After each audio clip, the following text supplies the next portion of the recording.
여러분은 길을 잃은 적이 있나요? 어디로 가야 할지 모른다면 어렵고 힘들 거예요. 그런데 우리를 바른 길로 인도하시는 분이 계세요. 찬양을 통해 알아볼까요?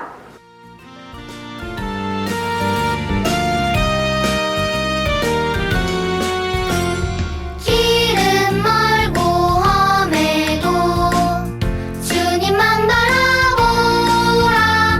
인도하실 수 있는 주님만 바라보라. 예수님은 참 친구, 너의 의지 되신 주, 끝날까지 지키리. 주님만 바라보라. 나는 사탕이랑 초콜릿이 너무 좋아. 그래서 매일매일 먹을 거야. 맛있다. 나는 게임이 너무 좋아서 교회도 안 가고 친구들이랑 게임할 거야. 아싸! 친구들, 만약 친구들이 좋아하는 대로만 한다면 어떻게 될까요? 오늘 말씀을 통해 한번 알아볼까요? 살아계신 하나님의 말씀, 잠언 14장 12절 말씀. 어떤 길은 사람이 보기에 바르나 필경은 사망의 길이니이다. 잠언 14장 12절 말씀. 아멘. 이 말씀에서는 옳은 것처럼 보이는 길이 실제로는 하나님의 뜻과 반대되는 죄일 수도 있다고 말해요. 죄는 하나님으로부터 멀어지게 만들고 결국 죽게 만들어요. 이 말씀처럼 우리는 아무리 좋아하는 일이라도 하나님의 뜻을 묻고 순종함으로 행동해야 해요. 그러면 이번에는 손동작과 함께 알아볼까요? 살아계신 하나님의 말씀, 잠언 14장 12절 말씀. 어떤 길은 사람이 보기에 바르나 필경은 사망의 길이니이다. 잠언 14장 12절 말씀. 아멘. 마지막으로 한 번 더 다 같이 읽어볼게요. 살아계신 하나님의 말씀, 잠언 14장 12절 말씀. 어떤 길은 사람이 보기에 바르나 필경은 사망의 길이니이다. 잠언 14장 12절 말씀. 아멘. 친구들은 계획적으로 죄를 지어본 적이 있나요? 성일이라는 친구가 있는데 성일이네 집은 부자였어요. 성일이가 원하는 것은 무엇이든 다 가졌어요. 어느 날 성일이는 자기에게 없는 것이 친구에게 있다는 사실을 알게 되었어요. 그래서 성일이는 그것을 훔칠 계획을 세웠죠. 그것을 훔친 다음에는 그 사실을 감추기 위해 거짓말까지 했어요. 하지만 성일이는 예수님을 마음에 모신 친구였어요. 하나님의 자녀들이 계획적으로 죄를 짓고 또 그것을 감추려고 할 때 하나님은 어떻게 생각하실까요? 성경에 다윗 왕이 나오는데 다윗도 한때 계획적으로 죄를 지었어요. 이스라엘 왕 다윗이 죄를 지었을 때 하나님께서는 어떻게 하셨을까요? 그럼 성경 이야기 속으로 들어가 볼까요? 왕들과 그들의 군대가 적과 싸우기 위해 다시 전쟁터로 나가는 계절이 돌아왔어요. 전쟁터에서 대개의 경우에는 왕이 직접 군대를 지휘하며 적들과 맞서 싸우는 것이 일반적인 일인데 어떤 일이었는지는 모르겠지만 이번에는 다윗이 전쟁터에 나가지 않았어요. 다윗은 예루살렘 궁전에 머물러 있으면서 총사령관인 요압에게 자기 대신 군대를 이끌라고 명령했어요. 어느 날 저녁에 다윗은 왕궁의 옥상을 거닐고 있었어요. 시원한 밤 공기를 깊이 들여 마셨어요. 바로 그곳에서 이른 저녁의 희미한 빛 가운데 예루살렘의 성 이곳저곳을 내려다볼 수 있었어요. 다윗은 궁전 아래에 있는 여러 집들의 지붕 너머를 내려다보았어요. 그런데 한 여인을 보게 되었어요. 그 여인은 매우 예뻤고 목욕을 하고 있었어요. 다윗은 고개를 돌려야 한다는 것을 알고 있었지만 그렇게 하지 않았어요. 신하를 불렀고 그녀가 누구인지 물어보았어요. 여봐라, 그녀가 누구인지 알아보아라. 네, 그녀의 이름은 바세바입니다. 우리아라고 하는 장군의 아내입니다. 다인 역시 결혼한 사람이었어요. 결혼한 사람은 자기와 결혼한 사람에게 충실해야 한다고 하나님께서 말씀하세요. 결혼한 사람은 간음을 행하면 안 돼요. 그럼에도 불구하고 다윗은 바세바를 궁전으로 데려오게 했어요. 다윗은 아주 어리석고 위험한 죄를 계획적으로 저지르고 말았어요. 친구들도 계획적으로 죄를 지어본 적이 있나요? 앞에서 말한 성일이 친구처럼 뭔가를 훔칠 계획을 세웠을지도 몰라요.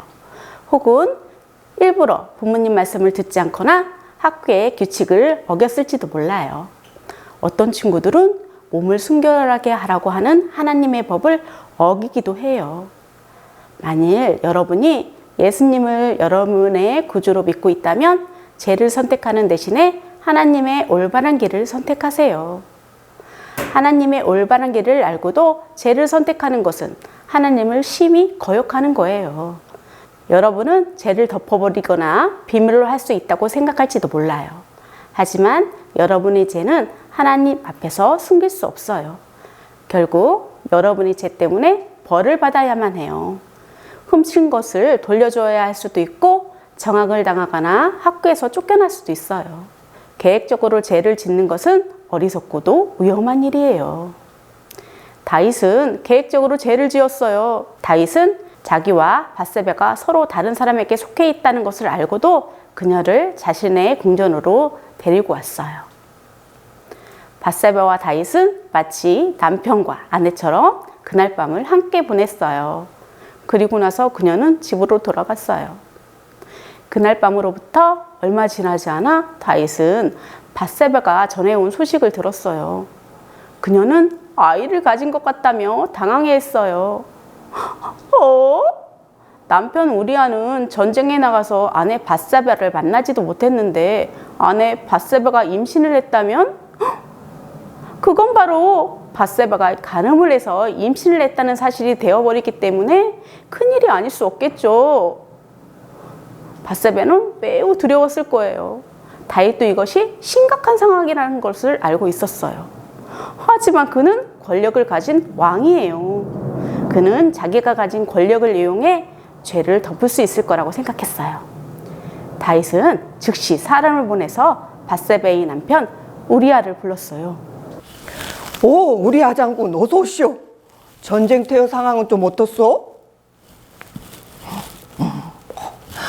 그건 그렇고 내가 장군을 부른 이유는 전쟁터에서 많은 고생을 했는데 오늘 밤은 집에 돌아가서 아내와 함께 편안한 시간을 보내는 건 어떻겠소? 다윗의 생각에 만약에 우리아가 집으로 가서 아내와 시간을 보낸다면 사람들은 바세바의 아이가 우리아의 아이라고 여길 것이라고 자신 있게 믿었어요. 우리아가 떠나자 다윗은 아마도 모든 문제가 다 해결됐어 라고 생각했을 거예요. 하지만 그 다음날 다윗은 우리아가 집에 가지 않았다는 사실을 보고받았어요. 그래서 다윗은 다시 우리아에게 집에 가서 하룻밤을 더 머물러라 라고 명령을 했어요.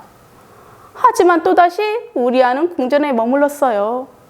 다윗은 완전히 절망해버렸을 거예요. 문제를 해결하려면 다른 방법이 필요했을 거예요. 다윗은 그의 총사령관인 요압에게 보내는 편지를 썼어요. 우리아를 전쟁의 가장 앞자리에 두고 군인들을 갑자기 후퇴시켜서 우리아가 적에게 죽도록 만들어라! 라는 내용의 편지였어요. 다윗의 죄가 쌓여가고 있어요. 처음에는 간음을 저질렀고 그것을 덮으려고 거짓말을 했어요. 그리고 이제는 우리아를 죽이려고 하고 있어요. 다윗의 뜻대로 우리아는 전쟁의 최전선에서 적들에게 죽임을 당했어요. 우리아가 전쟁터에서 죽었다는 소식을 들은 바세바는 다른 사람들이 볼 수 있도록 크게 소리내서 울고 죽음을 애도하는 시간을 가졌어요. 애도 시간이 지나자 다윗은 바세바를 데려다가 결혼을 했어요. 다윗과 바세바는 안도의 한숨을 내쉬었을 거예요. 모든 일이 잘 되었다고 생각했으며 그들은 태어날 아기를 기다렸어요. 여러 날 후에 마침내 남자아이가 태어났어요. 다윗은 새로 태어난 아이를 사랑했지만 자신이 행한 일을 스스로 알고 있었기 때문에 완전히 행복하지는 못했을 거예요. 어느 날 하나님은 선지자 나단을 다윗에게 보냈어요. 나단 선지자는 다윗에게 이야기를 들려주었어요. 두 사람이 서로 이웃에 살고 있었습니다. 그런데 한 사람은 부자였고 또 다른 한 사람은 아주 가난했습니다. 부자는 많은 양떼와 소떼가 있었고 가난한 사람에게는 그 가족같이 여겼던 어린 양 한 마리가 그가 가진 전부였지요. 그런데 어느 날 그 부자의 집에 한 손님이 찾아왔습니다. 그 부자는 그 손님을 대접하기 위해서 음식을 마련해야겠다고 생각했습니다. 그래서 그 부자는 가난한 사람의 집에 가서 그 가족과 같은 그 자식과 같은 그 어린 양을 잡아서 손님을 대접했습니다. 이런 그자는 죽어 마땅하다. 바로 그자가 당신입니다. 왕이시여, 하나님께서는 왕께 말씀하고 계십니다. 나는 너를 사울의 손에서 구원해 주었다. 많은 아내를 너에게 주었다. 그런데 너는 우리아를 죽였고 그의 아내를 훔쳤다. 당신은 이 죄 때문에 고통을 겪게 될 것입니다. 당신의 집안에는 이제 많은 어려움들이 닥치게 될 것입니다. 하나님께서는 죄에는 결과가 따른다는 사실을 다윗에게 상기시켜 주셨어요. 바로 그 때문에 하나님은 다윗이 죄를 선택하는 대신에 하나님의 올바른 길을 선택하기를 원하셨던 거예요. 만일 여러분이 예수님을 여러분의 구주로 믿고 있다면 여러분은 하나님의 올바른 길을 선택하세요. 우리 암송성구 한번 말해볼까요? 어떤 길은 사람이 보기에 바르나 필경은 사명의 길이니라. 죄는 언제나 부끄러움과 슬픔을 가져와요. 죄는 하나님을 거역하는 것으로 하나님과 여러분 사이를 가로막아 여러분이 하나님과 사귀지 못하도록 해요. 여러분의 죄는 하나님의 마음에 슬픔을 가져다 준답니다. 하나님의 올바른 길을 선택할 수 있는 힘을 달라고 하나님께 요청하세요. 하나님은 다윗이 죄 대신에 하나님의 올바른 길을 선택하기를 원하셨어요. 죄는 나쁜 결과를 가져온다는 사실을 하나님은 다윗에게 상기시켜 주셨어요. 다윗은 큰 슬픔에 잠겼어요. 내가 하나님께 범죄하였나이다. 다윗은 깊이 슬퍼하며 자신의 죄를 고백했어요. 그러자 하나님은 다윗을 용서하셨어요. 나단이 다윗을 찾아왔어요. 하나님은 당신의 죄를 용서하셨습니다. 당신은 죽지 않을 것입니다. 나단이 다윗에게 말했어요. 하지만 하나님의 올바른 길을 선택하지 못한 다윗은 죄의 결과를 당해야만 했어요. 당신에게서 태어난 아이가 죽을 것입니다. 나단이 다윗에게 말했어요. 나단이 다녀간 후 아이는 아프기 시작했어요. 그 아이를 낫게 해달라고 다윗이 기도했지만 그 아이는 일주일 후가 돼서 죽고 말았어요. 다윗은 하나님이 전에 가서 하나님께 경배했어요. 그는 죄는 반드시 나쁜 결과가 있고 하나님의 올바른 길을 선택하는 것이 훨씬 낫다는 것을 힘들게 배웠을 거예요.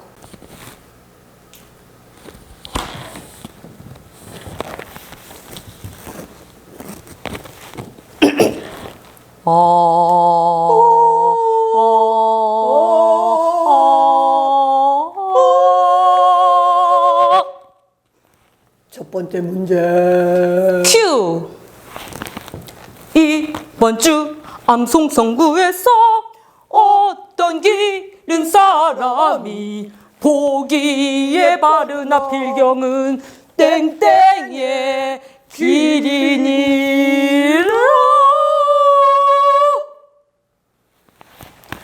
두 번째 문제. 큐! 다윗은 땡땡과 간음을 저질렀고 후에 그녀는 다윗의 아이를 임신했어요.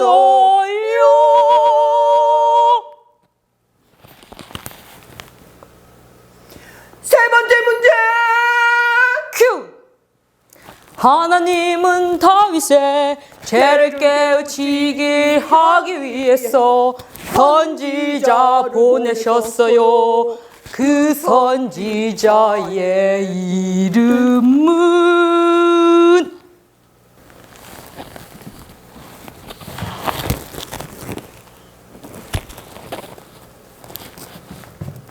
한주남은 새 소식방 끝까지 참여해